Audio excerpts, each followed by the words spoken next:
have your presence for the next session on the mighty Marathas.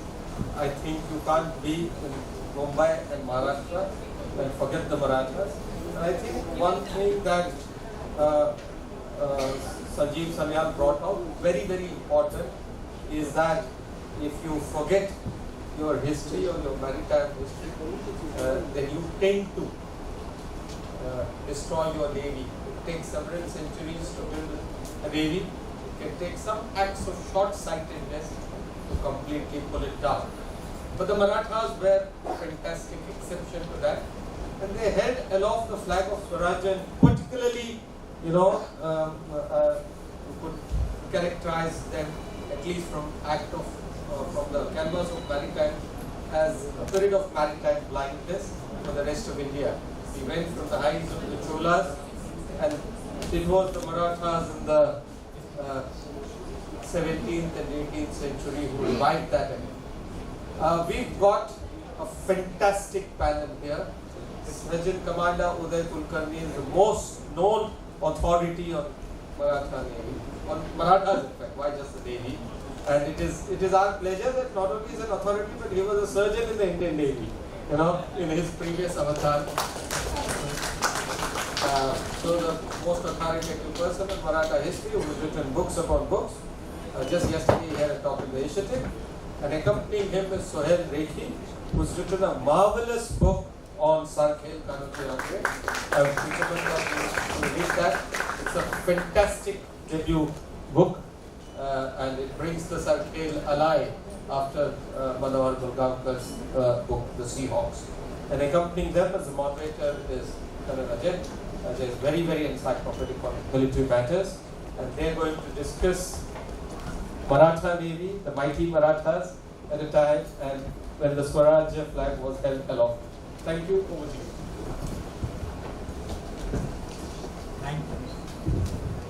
Thank you very much. A huge privilege and honor to be out here, speak at an event like this. And as you brought out so nicely, I am in a panel with such distinguished historians and writers. Dr. Kulkarni, Sohail needs no introduction. But what it means by that is, if you have any questions at the end of it all, you know whom to ask. When we talk about the mighty Marathas and the rise of the empire, I'm a landlord, so I'm going to cover both domains, the land and the naval domain equally. And one thing which makes me very happy these days is the fact that there's such a resurgence of history coming out. There are movies coming on the subject, books are being written, excellent books are coming on the subject. But the one concern that is there is the fact that very often, Indians do not respect the history. We do not cherish it, we don't remember it, maybe some of it is suppressed. Now, the resurgence, especially on the big screen, the small screen, is the other extreme. And the balance lies in understanding and drawing the inferences from what was the correct flow of events. So, when we examine the rise of the mighty Marathas, it was a period covering almost 170 years, starting from the birth of Shivaji in the first decade of the 17th century to its high noon sometime in 1755 or so. Its gradual decline, a drastic fall, a rise again, and then a gradual decline when the British ruled came. But gentlemen, when we cover this period, a huge period at which the Marathas at its prime ruled an area, or rather dominated an area from Kandahar to Calcutta. It had established sovereignty over virtually all the kingdoms. Even though one thing not known is, at that time it was the Mughal emperor. A symbolic emperor, no doubt. Like they say, the rule of Shah Alam is from Delhi to Palo. They have no authority. But in spite of that, the Marathas still upheld that rule. And at the same time, theirs was the first empire to raise the call of Swaraj, which you currently got out within India itself. these aspects in terms of land warfare, naval domain, I think as a historian we have got the best historian on Maratha warfare in the country, both of you, sir. But sir, to you, I'm going to request you, if you could just take the journey of the rise, the plateau of the Marathas and bring it alive to the audience. How much time do I have? It's a long story of 150 years, but let's begin at the beginning. Okay. So we've come at a point in the mid 17th century when we find that you've already been under 3 to 4 centuries of Turco-Persian Afghan rule in India. So the northern side up to this district of Ahmednagar, you can find the Mughals are there, spreading downwards. In Shah Jahan's time, Akbar was actually the person who actually attacked Ahmednagar and Shah Jahan consolidated his rule there. And the south of the district of Pune, Pune has always been a rebellious district. You find a lot of revolutionaries also coming here. So south of the district of Pune, which is the Jagir of Shahaji Raje, Chhatrapati Shivaji's father. And south of that you have the Bahamani kingdom. Vijayanagar kingdom has been extinguished a few decades earlier, towards the end of the 16th century. So it was between these two big powers that you find sandwiched a small district of Pune, which was where in 1642 Shivaji Raje returned from Bangalore after visiting his father, and he, of course, most of his tutelage was by his mother, Jizabai, she's called, and he realized that what he is living under is not a Swarajya, it's a Pararajya. So, as I keep saying in all my talks, is that Swarajya was a word used only twice in our history. Once when Chhatrapati Shivaji decided that he is a Pararajya and must fight for Swarajya, and the second time was when Lokmanya Tilak said. So this was palpably a Pararajya because you had a foreign set of rules, a foreign faith, a foreign language. Persian was a court language, and the jurisprudence was also foreign jurisprudence. So this was what, and there was unfair treatment based on your ethnicity, even in respect of taxes. I think there were differentiated rates for octroi. The land revenue was collected in different ways from the farmers.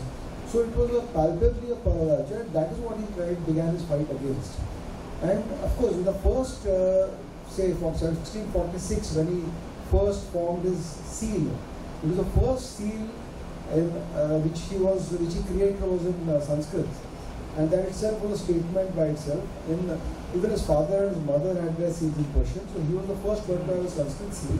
That's telling, it's very telling. And later, in fact, he had a Rajya Vyavahar Kosh by which he tried to read out Persian words from the Marathi language.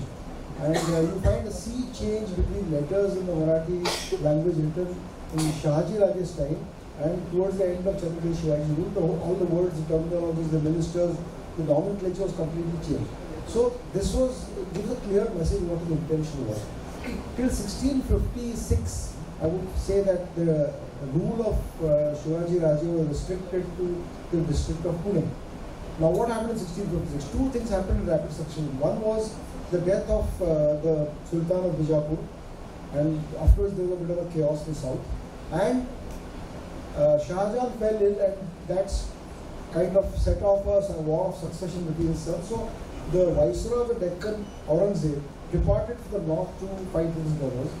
And at that point in time was when you find the Shivaji Raje crossing the Sahyadris, entering the Konkan, and at Kalyan, the backwaters of Kalyan, is where a visionary statement, because we already had the Dutch and the English and the Portuguese with their navies here, in a very visionary act, he decides that he must have a navy.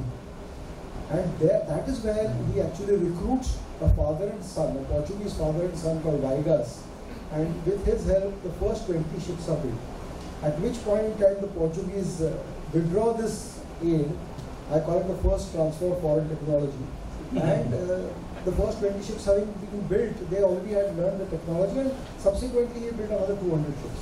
So that was where the the Maratha warships began to build. And it was very clear that that's not the end of the story, because he also invested, for example, when he attacked Surat, which was the mark of the Mughal Empire at that time.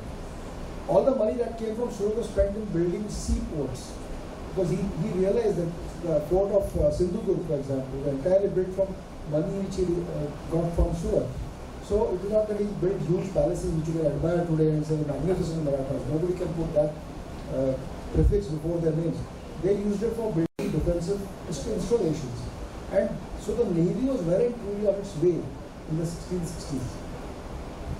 True, I totally agree, sir.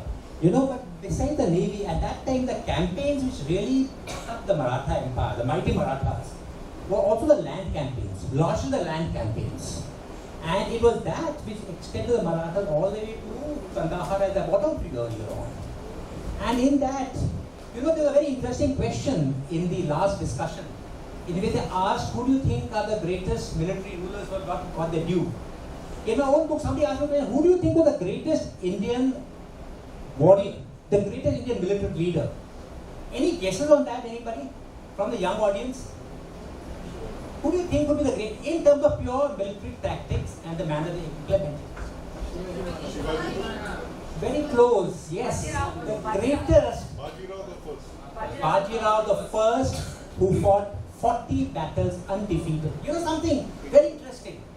He was a maneuverist. I'm a tank man, so I believe maneuver is very close to my heart. When I speak to the Indian officers, I ask them, who are the greatest maneuverists? They said Patton, Montgomery, etc., etc., etc. I said, you know who was the guru? The works of Bajirao the First, his battles, Montgomery used to put in his caravan and study it. Because he understood the tenets of maneuver warfare, which implied fast-moving cavalry, hitting hard, reaching half a day's march before your opponent. And this great warrior, we know about his story in Mastani now, but he was, in terms of tactical knowledge, he was superb.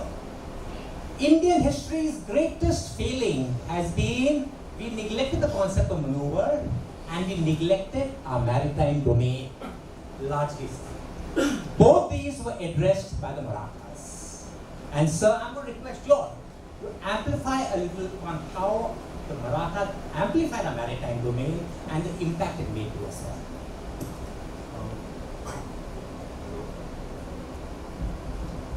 So of course, it was Chhatrapati Shivaji Maharaj that built up the Navy. And unfortunately, after Shivaji Maharaj, Chhatrapati Shivaji was quite harassed and was unable to continue that focus or able to supply, the Navy. And it did take a backseat. And after that, it was Kanhuji Angre, who was part of Shivaji in the way he led his life. As Dr. Kulkarni just said, that you can call the Marathas brave, courageous, but they did not waste their money on baubles or palaces. And Little louder. Mic closer. Can you speak into the mic? Sure, Yeah. sure. So it was, there was no waste of resources. And of course, the maritime forts were built by Chhatrapati Shivaji. But Kanhuji Angre went a step further, where he had a coastal fort at every 30 miles, which was the distance you could look through a spyglass. So he had eyes on the entire coast. And he used the template of Shivaji Maharaj and was able to successfully control the entire Konkan, more or less. Super. Thank you. You go to the coastal forts. Like I said, I'm a landlubber amongst the sea of whites. But the forts he cited so beautifully in the coastal areas. Ladies and gentlemen, especially the young people, see the sighting of the forts on land. See how Singhas is sighted. How they are masterpieces in military sighting where they dominate the entire area. And that's exactly what we brought out in the coastal sighting as well. Right, and it was also his ability to differentiate between terrestrial tactics and naval tactics. He had a dedicated navy, and one must understand it was a feudal system. One bought commissions even then. He was possibly the only person who spent his own money on practice, and it was nothing is, that's how you perfect anything. And I think the Navy knows that and has been practicing that if you do not have these war games or it is rusty. So what you are saying is, had they not built it up in the manner they did, you may not have been sitting here like this today. Sir, thank you. Sir, another thing I want to bring up is what was the rise of the Maratha Empire and its abrupt, I won't call it downfall, its abrupt blip in the Battle of Panipat, the third Battle of Panipat. It was an event which was the blackest day of Indian history. And the flower of the Maratha youth fell in the field of Panipat. So could you just bring out that battle, the events leading to it, and the impact it had on the mighty Maratha Empire, sir? And how did we recover from that? Actually, the Battle of Panipat was a much later event, I would say. So, by the time Chhatrapati Shivaji died in 1680, he firstly coronated himself, which was a very seminal event for the times of those times, because it was the first time a king had been coronated and declared himself to be a sovereign king amongst the polity of kings in India. And that was a very epochal event at that time. He died 6 years after that, but not before having extended his kingdom and his empire right up to the Kaveri. For example, with a certain amount of foresight, he reinforced the fort of Jinji, which was to serve him in good stead in the years to come. So, 2 years after his death in 1682, it was Aurangzeb's son Akbar who actually rebelled against his father and lost the battle somewhere in Rajasthan. And he was told that the only person who can protect you now is Chhatrapati Sambhaji. So he comes down. I'm sure some of you must have seen the movie. I have not seen it, but so he comes down to the Deccan and he comes to Chhatrapati Sambhaji, who for a while he stays with him. They have a few campaigns, and then he decides that I'm going towards Iran to escape my father. And 1682 to 1707, for 25 long years, you find Aurangzeb leaving his capital of Delhi and Agra and coming to the Deccan. And the last 25 years of this person, out of the 50-year reign that he had, was spent here in Deccan trying to suppress. In the first 2 years, he suppressed the kingdom of Bijapur. The 2 years after that, he suppressed the kingdom of Golconda. And then in 1689, he manages to capture Chhatrapati Sambhaji and puts him to a cruel death. So at that point in time, probably Aurangzeb would be justified in thinking that my work here is done. I've extinguished 3 powers, got rid of 3 rulers. But the grassroots momentum that the Marathas built up, they did not anymore require a person to direct them to do something. So Chhatrapati Sambhaji's brother, he was sent down deep south into Jinji, and the Mughals placed the fort of Jinji under a siege which went on for 8 long years. This 8 long years siege ended in 1698, during which a person sitting at Vishalgarh fort near Kolhapur called Hukumat Pana Ramchandra Pant, he was directing the forces of the Marathas. Santaji, Dhanaji, these are all household names in Maharashtra. They were leading the battle against the Mughals. And the Mughal generals were tired of it. They kept telling the Wazir and all the Sardars kept telling the Badshah that let's go back to Delhi, our work here is done. Well, he kept on plodding from one fort to the other. At times driving the Marathas to hand over the fort. The Marathas took the money, gave the fort, immediately his back was turned, they went back and took the fort back. So this cycle went on until he realized when he finally retired to Ahmednagar in 1705 with the Maratha armies crowding around his camp, that practically I've lost the battle, I've lost the war. And he dies in 1707, and immediately another battle of succession begins. His son who was with him again goes to the north to fight with his brothers, and that is what the momentum which the Marathas have built up in this long 25-year war, which actually ravaged the Deccan. Hundreds of thousands of people were killed, and that is when they surged northwards, crossed the Narmada, entered Malwa, and over the next few years you find that in 12 years after the death of Aurangzeb, you find the first Maratha army of 30,000 strong people in Delhi. Absolutely, sir.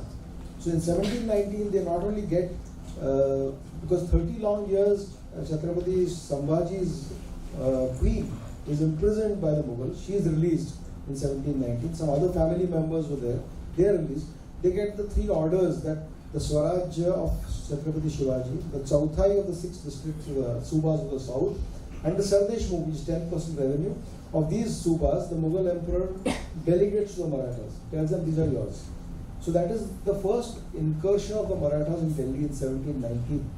And as you see, the Maratha Empire extended to 1880. So I have Yes. preferred to call this period the Maratha century, from the Exactly. mid 17th century to the end of the 18th century. Now, should I carry on to Panipat? No, so you're giving wonderful insights, but what I'm bringing up in the manner in which the Maratha Empire rose, to the point it reached a stage where it became a clash of empires between the Durrani Empire in Afghanistan and the rising Maratha Empire in India, with a whole bunch of states, the Nawabs of North India, the Rajputs, the Jats in between, sir. So there are reasons. So there. if you could bring out this mix. Actually, there is it's like a Game of Thrones which happened after that. So in 1720, you find after getting these sagas, Bajirao becomes the Peshwa, and he's just a 19-year-old boy at that time, and there was a lot of doubt whether he'll be able to really conduct himself as a prime minister. And Chhatrapati Shahu, who's Chhatrapati Sambhaji's son, who's the ruling monarch, he said, doesn't acquit himself well, we can always get rid of this guy, and put somebody else in his place. But so, sure enough, in a matter of few years, the Nizam-ul-Mulk was come to Hyderabad, and he tries to take control of the Marathas here. See, the Marathas are land and a sea-based power, so you cannot avoid discussing the mighty Marathas without coming to the land prowess. So the Nizam decided he's going to take both the Satara and Kolhapur kingdoms under his wing and become the ruler of the Deccan himself. And that leads to the Battle of Palkhe, which is what we were talking about. Yes. So 1728, in this month, Bajirao defeats the Nizam at Palkhe, a place near Aurangabad. It is a completely bloodless battle. He's completely surrounded by the Maratha forces, cut off from his artillery, which is south of the Godavari River. And the bazaar who was there, who has come there before his army, which has been chased off from there, he's cut off from all food and water. And within 3 days, the most powerful noble of the Mughals is brought to his knees and he surrenders. And that too, gentlemen, without a shot being fired.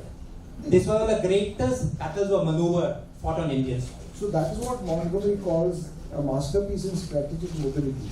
The 7-8 month long campaign, the maneuvers which took place, and those maneuvers, in fact, I'm trying to draw a map of those maneuvers. Sir, if I may amplify, when I talk about maneuver, maneuver is a landlubber like me, I love it. In the Battle of Maneuver, what was done was, he had attacked Pune, he had laid siege to Pune, hoping that he'll draw the much smaller Maratha army out. Bajirao entrusted the Peshwa to his younger son, and instead of fighting headlong trying to break the siege, he left Pune with a small army of his small cavalry and attacked Ahmedabad. Then he attacked Burhanpur, the capital of the Mughals. This forced him to lift the siege and chase him back to his own capital, Aurangabad.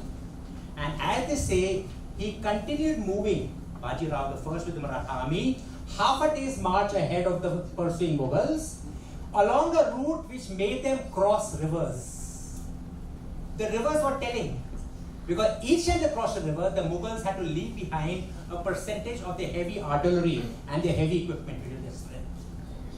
He continued, took them a wild goose chase and came back towards Aurangabad. And there, sir, you brought out, he crossed the Palkhe River. He crossed the Palkhe River, the Mughals laid chase. When 2/3 of the army was across the Palkhe River, the Marathas came from behind the river line, cut them off between the river line and the mountains ahead, and they made them surrender without a shot. Gentlemen, that is maneuver. So the story continues. The very next year, you find that Bajirao's brother enters Malwa, defeats the Mughal governor there, and de facto Indore, Ujjain, Dhar, these places are taken over, and de facto they take over the province of Malwa, which is very important strategically because it connects Hindustan to the Deccan. The areas east of it were all thick forests and nobody could pass through them. So you had to go to the north or come to the south. Malwa was a very strategic located Suba. So that is when the Marathas first took over it. And they demanded that the emperor hand over the Sanad, or the pass on the government transfer of power of the Malwa area to them. And towards that, you find that Bajirao makes his first attack on Delhi. And that attack in 1737 is an attack on Delhi after nearly 180 years that an enemy power actually reaches the doorstep of the Mughal capital. And from there he returns. Nadir Shah comes to Delhi 2 years later and he ravages the whole place. But in 1741, the Sanad of Malwa is handed over to the Marathas and they become the de jure rulers of that province. So that is where we come to the year 1741. And that is when a whole lot of complex events start taking place all over India. In the south, you find the Anglo-French rivalry begins, where the French at Pondicherry and the English at Madras, they are fighting with each other. In the north, you find one by one the rulers, like the Nizam-ul-Mulk dies in the south, his children start fighting with each other. Sawai Jai Singh of Jaipur dies, his two sons start fighting with each other for the succession battle. Jodhpur is fighting with the Marathas. Safdarjung, who is the Wazir in Delhi, he is not on good terms with the Rohilas, he has a battle with the Rohilas. And in each of these places, you find the Marathas are summoned for help. And therefore, you find in the succession of Jaipur, for example, the Holkar army is supporting Madho Singh, who eventually wins the battle and becomes the king. But in the process, when the return has to be made to Holkar for the items promised to him, when that was not done, that leads to a perpetual enmity between Jaipur and Holkar, out of the rest of the Maratha power. Similar things happen in the south, for example, the famous victory which the English historians talk about, Clive goes and captures Arcot from the French army there. Very few people know that a Maratha chief in the south called Murara Ghorpade actually helps Clive to do that. So that is not recorded because the British are writing the history of the period. In the northern fear, when Safdarjung is defeated by the Rohilas, Safdarjung's Wakils come to Jaipur and ask the Maratha Wakils to come north and help him. So Holkar and Sindhya go to help Safdarjung defeat the Rohilas. Sir, so the Rohilas are... In fact, at that time, it was the Marathas who were the kingmakers and the enforcers in more ways than one. So that is how the Rohilas are defeated. Safdarjung is put back on the Wazir's place.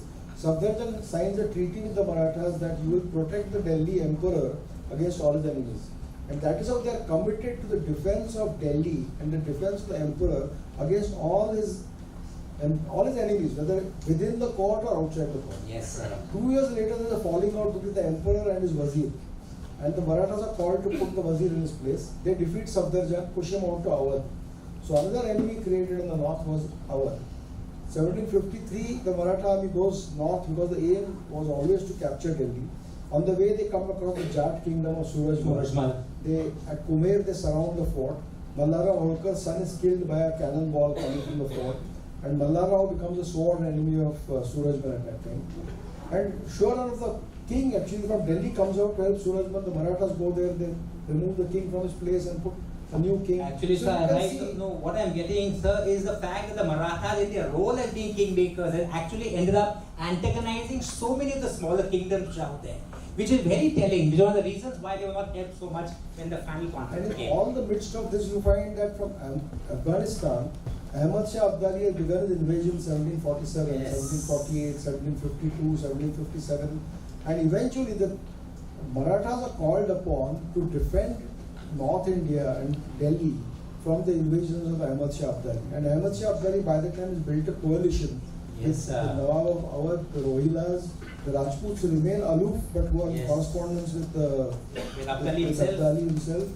And so you find that nobody is there to ally with the Marathas when they go out to Panipat to defend Delhi and the invasions of Abdali from coming across the border.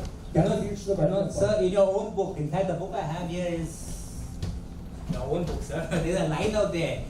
The Marathas had not a single friend north of the Narmada. So when Ahmad Shah Abdali, with his coalition of the Nawabs of North India, actually came into conflict, into battle with them. I mean, it was 2 years of campaigning, but when they finally made battle on the 14th of January 1761, in the darkest day of Indian history, that slaughter which took place on the Marathas at that time was because they had been rendered friendless virtually across North India. Also, they had moved from Pune to Panipat to North India, and as the military manuals say, they were at the extreme edge of their logistical and operational reach. And sir, that defeat, if we may call it that, I mean, we all know the extent of it. Even today, we have an expression in Marathi, we say, Panipat Zala, a great catastrophe has taken place. That, I would say, was a plummeting of Maratha power. But sir, did we recover from that after that? And how did the Marathas recover? There was a big debacle because the entire generation of entire leadership was erased from there. And therefore, you find that when Madhavrao came to power, not only did he try to build up the navy, but he also sent his armies, captured Delhi back in 1771, put back the absentee empire on the throne in 72. And almost till 1803, you find that Delhi is in the hands of Maharji Scindia and his son Daulat Rao. So if Delhi was taken by the British, it was taken from Marathas, not from the Mughals. If you go to Noida Golf Course, there's a big, huge memorial there which is put up, which describes the Battle of Patparganj. That time probably Noida was part of that area, and describes how the British forces under Lord Lake defeated the Marathas and took Delhi from the Marathas. So the whole concept of the Mughals leading to a British rule is kind of a anachronism in history. So may I ask you, so I want to ask you a very interesting what-if question. Right. We've spoken so much of the Battle of Panipat, the Third Battle of Panipat. What if that battle had not taken place, or what if the Marathas had won at Panipat? How do you think history would have taken a turn? I think Dr. Kulkarni would better serve that question. But as far as the Maratha maritime effort went, it did reach its pinnacle under Baji Rao's brother and Kanoji Angre's son, when they basically eliminated Portuguese rule in the northern Konkan by taking Basim. I think the Indian Empire, under the Marathas, would have flourished. But the Angre is still there, as Mr. Sanyal earlier pointed out, that their focus was on this maritime position. You know, now we're in the midst of the Kumbh Mela, and the 4 drops of Amrit that went north, you know, we can posit quite frankly that the Samudra Manthan happened outside the Konkan. You know, the first spot was Nasik, and then Ujjain, and then eventually Hardwar. So Kanoji Angre was well aware that not only that the horse and Lakshmi Devi came out of the Samudra Manthan, and so there was a great focus by Chhatrapati Shivaji and the Angres later on our maritime effort, and he made sure they always welcomed traders at their own terms, and they were able to control those traders in their lifetimes. It was only after the fall of Vijayadurga that... Yes, I know, you're right. I mean, maritime people have grown, but the question which I asked was, let me ask the audience that, had the Marathas won the Third Battle of Panipat, how do you envisage the history of India as such would have changed? Nothing would have changed. Very much. Would not have changed. No, nothing would have changed. You know, one major change would have taken place. The British would not have been allowed that open entry into India that they did. They would have been a power strong enough to withstand. Yes. After that, what twists and turns take place, I have no idea. Sir, you might be able to give a better insight on that. But yeah, we would have been able to resist imperial influence far longer than we did. It was the one power that could have withstood it. Actually, the two principal opponents in Panipat were the Afghans and the Marathas.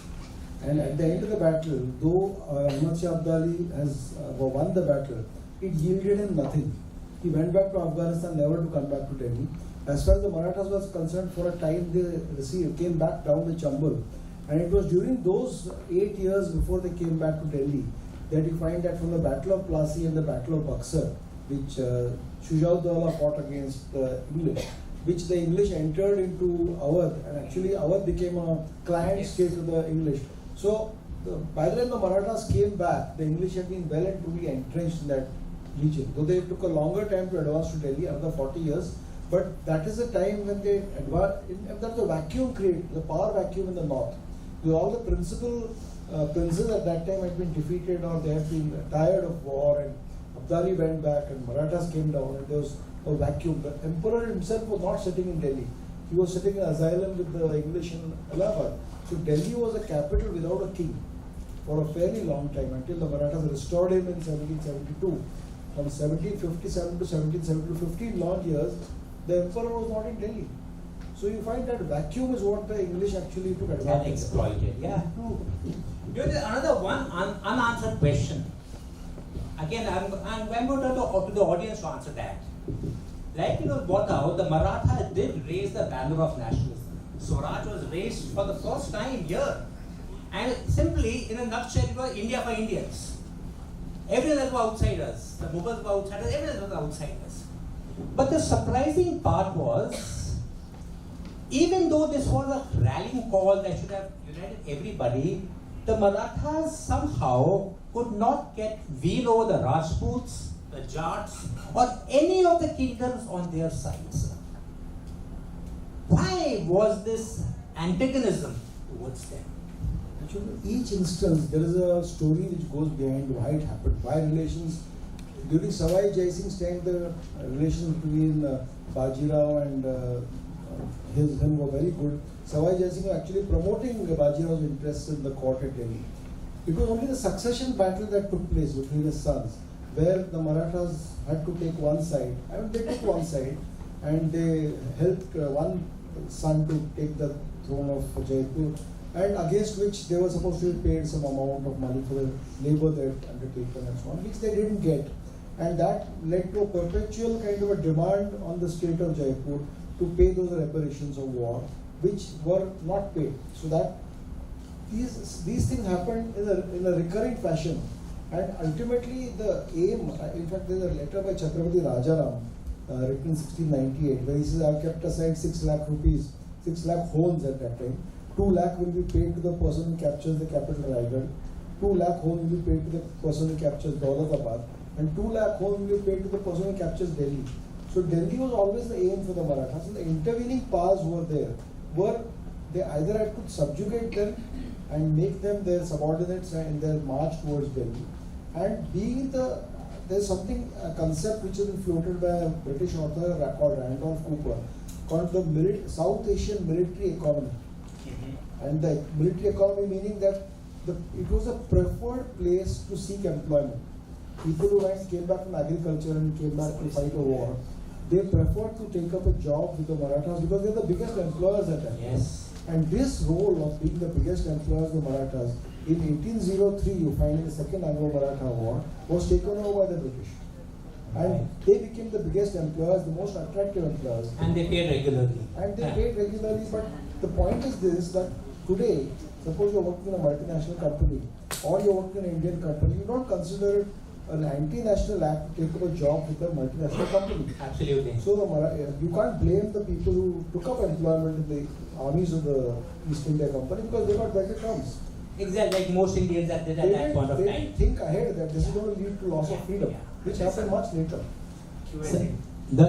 Now one last question before I take on question to the audience. We have spoken so much about the Maratha warriors. Could you enlighten us on the naval warrior, Angre? Under Chhatrapati Shivaji there was Menak Bhandari and the Darya Sarang, and after him it was Kanoji Angre, who remained undefeated. One of the very few people in history that have remained undefeated in warfare. And he was undefeated, and he was also a very good employer. How the EIC was later on, everyone worked for the Angres because they paid higher and better employers, more opportunity for progress. So I think Kanoji Angre always kind of misses the mark, has been slipped through the fingers of history and fame. Yes, thanks to the Navy. It's the Navy who has remembered him and kept his memory alive. Thank you very much for the insights you have given us. And now I think we are in the firing line. Questions, inputs, interactions, we look forward to. Please.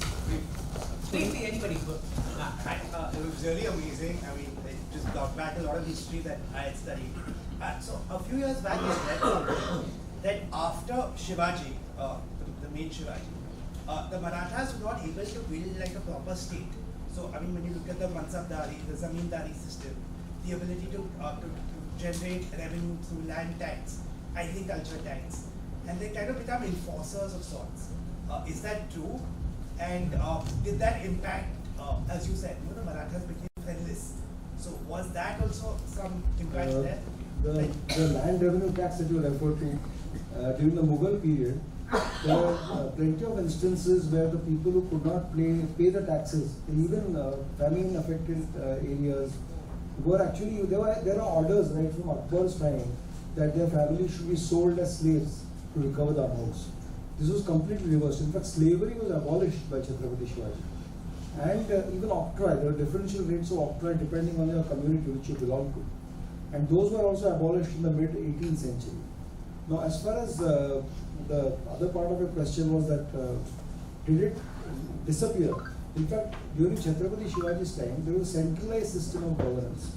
The king paid his officers, the king paid his army directly from a central treasury. Zamindari as such was abolished. Mansabdari system was also abolished because Mansabdari system came in the 18th century, and I'll tell you the reasons for that if we have time. Because the army was a centrally owned army, paid army by the central treasury, they were obedient only to the king.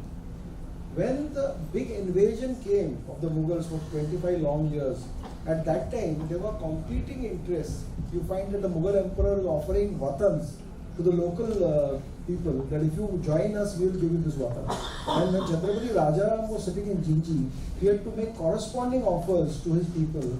Saranjam, as we call it. Saranjam started at that time that we give you a land. Sometimes the land was not even captured by the Marathas.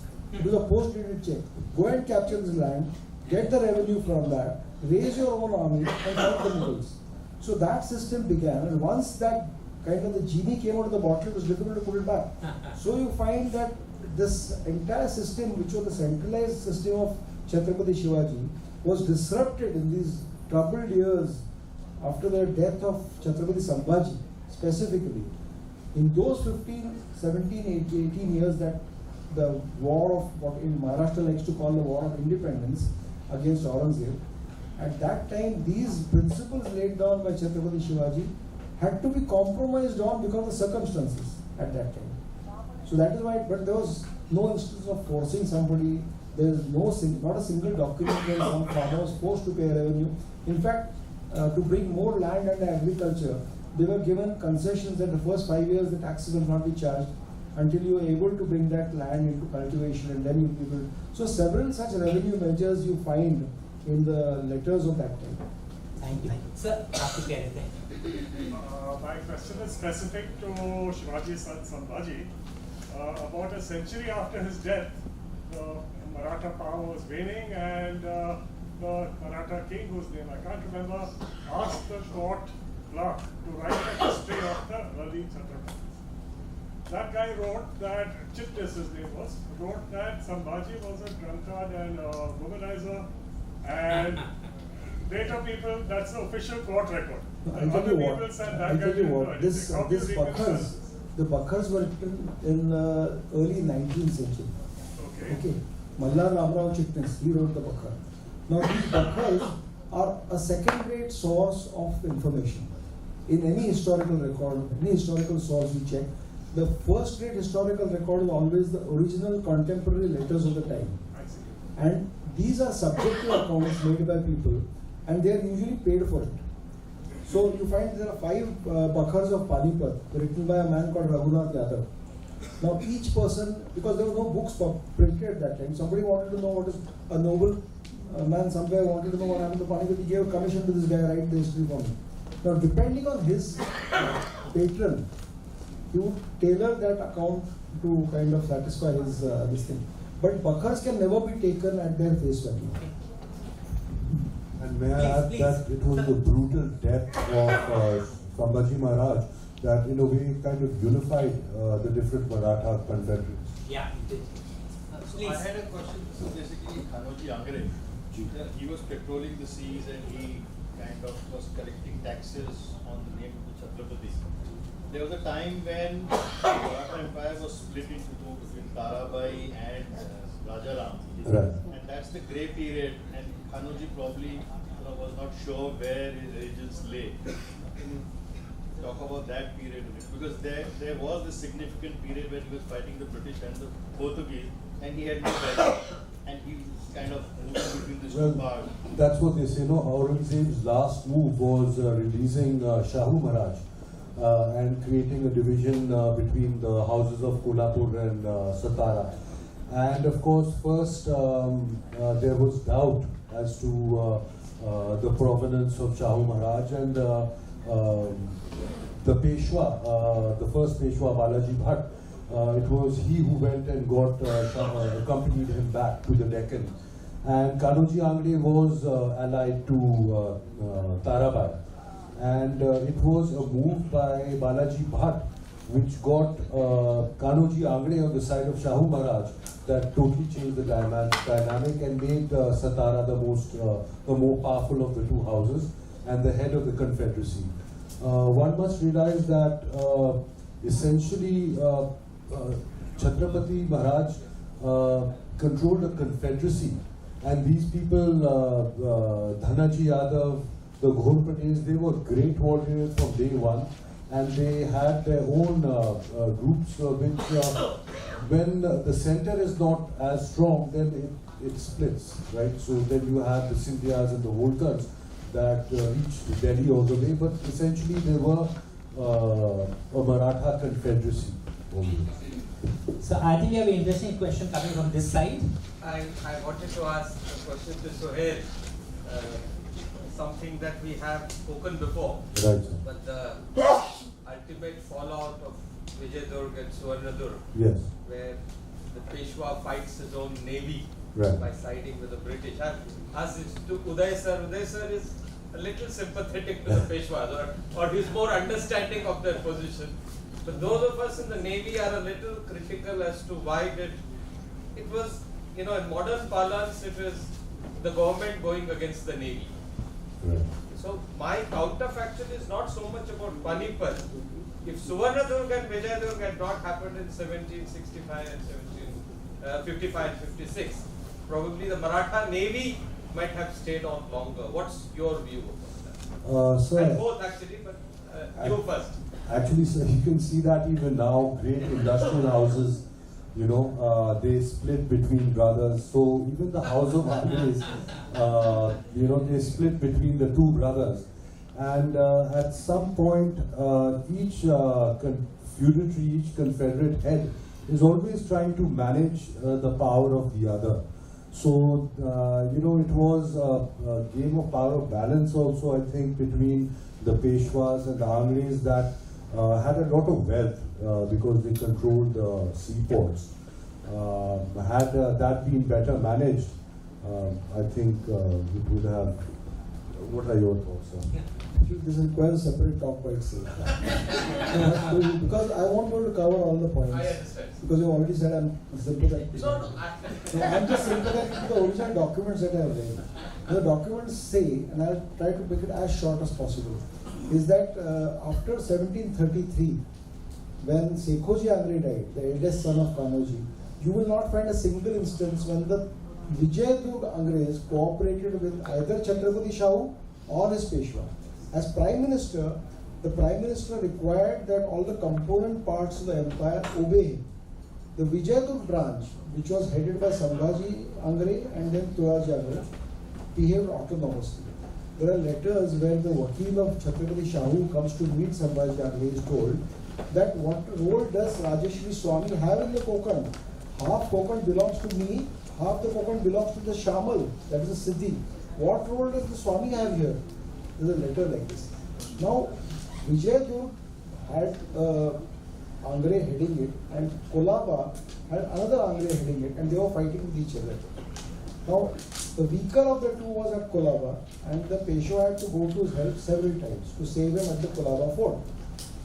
When 1740 this happened, actually Tulaji Angre was actually captured, put in chains and brought to Pune because he was attacking his brother at Kolaba. It was the intervention of a godman at that time that Tulaji was let free and sent back to Vijayadurg. But at no point after that you find Vijayadurg cooperating with the ventures of the Prime Minister. It's like the Prime Minister telling the Admiral, go and do this, and the Admiral is not willing. Not listening. So the situation that time was like that Vijayadurg could not be captured by merely a land-based army. You needed a strong navy to attack it from the seas. And therefore, Nana Sahib wanted to remove Turaji from the post, take charge of Vijayadurg, and appoint his assistant Dhruv in that place, because the man in charge of Vijayadurg was not cooperating with him at all. Chhatrapati Shahu was dead in 1749. In 1750, there is a letter that the Peshwa's navy, which was in Vasai, one of the merchant ships was going down and was looted by the Vijayadurg's chief. And he said, if the Swarajya navy starts looting our own merchant ships, how can we carry out business like this? So this was the state of affairs. So the English navy, and that was the Royal Navy, led by Admiral Watson, and our British army led by Clive, that actually came here. And they came here in 1754 to fight the French who had taken over the Nizam's kingdom. So the letter by Clive, when he comes to Bombay, that we had come here to fight the French who were fighting for the Nizam side, but here a new side story has come up, and we have been now told to go against Vijayadurg. And that, in 1754, you find an admiral accompanying the Maratha fleet to attack Suvarnadurg first. Suvarnadurg is taken with the help of the British, and a year passes before Vijayadurg is attacked, giving ample time to Turaji to mend his fences with the Peshwa, who was the overall in charge at that time, because Chhatrapati's office had kind of become weak. Let's just put it in simple words. And Peshwa was on a campaign in Savnur, in Karnataka at that time, and his assistant was here. The Turaji surrendered to the Marathas, and the Marathas went to the English ships and said that we have achieved what we wanted, there's no need to fight for Vijayadurg. The English on 1st of February 1755 had come to an agreement in Bombay that whatever money we receive in Vijayadurg will be divided into 8 parts, and these are the 8 people who will get that money. So when they came outside Vijayadurg and they were requested not to enter and not to attack Vijayadurg, that money was a big attraction for them. So they entered the fort, entered the harbour at Vijayadurg, and they said, if a single shell is fired on us from Vijayadurg, we will fire back. Turaji was already in the hands of the Marathas at that time. One shell by his brother-in-law was fired on the British ships, and they let loose a big fire for the next 3 days. The 50 ships of Turaji Angre were tied in the Vijayadurg harbour with one English ship called the Restoration, which was tied alongside them. A shell fell on them. All the ships, wooden ships tied with each other, they all set fire and they were burned. It was not as if somebody gave an order to destroy the fleet. No ruler worth his salt will ever order that destroy the navy. And so the English did that. Clive went and stood there at the entrance of Vijayadurg with a fort, with a sword, not allowing the Marathas to enter the fort. He took 10 lakh rupees from that fort, which were divided into 8 parts among the English. When Nana Sahib came back from his campaign in the Karnataka, he wrote to the British governor of Bombay that our agreement was that you will hand over Vijayadurg to us. And if you don't do so now, then it will be as God pleases. On that one letter, Vijayadurg was handed back to the Marathas. And Turaji Angre, because of whatever had happened earlier, had to spend the remaining 30 years of his life in prison. And that was not the end of the Maratha Navy, because you find lists of over 100 ships there in the period after Panipat with their names existing at that time. Anyway, this is just a brief overview. Thank you. Dot on time, 4 o'clock dot. Ladies and gentlemen, thank you very much. I hope you enjoyed it. Thank you for it. Thank you for it.